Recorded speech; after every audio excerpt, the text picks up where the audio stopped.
अनि यो भिडियो म त्यो मान्छेले देखाउन चाहन्छु जुन मान्छेले राजतन्त्रको टाइममा विकास भएन त्यो भएन भाइ। विकास त्यो बेला गरेको थियो महेन्द्रले होइन, महेन्द्र राजाले गरेको थियो त्यो टाइममा विकास। तर विकास गरेन यो भएन त्यो भएन भाइ। त्यो बेलाको समयमा नि त्यो डोजर किरान के हुन्छ विकास गर्ने ड्यामहरू हुन्छ नि, त्यो पनि त महेन्द्र राजाले त महेन्द्र रोड अनि नभएको फ्याक्ट्रीहरू कति राम्रो बनाएको थियो होइन, थियो नि होइन।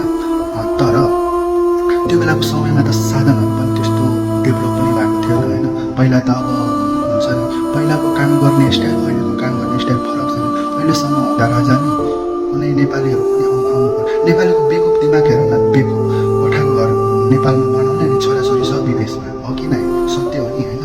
जब कुनै पनि तिज तिहार कुनै पबनी आयो भने नि छोरा विदेशमा अनि आमा बाउहरू त्यतिकै गर्ने, त्यो त भोग्नु परेछ होइन। अनि अर्को नेपालीको दिमाग कस्तो हेर न, त्यो बेला नेपाल बनाउने टाइममा नेपाल बनाउने क्रममा जब पृथ्वीनारायण शाह अनि भीमसेन थापा यिनीहरू कति उमेरको थियो थाहा छ?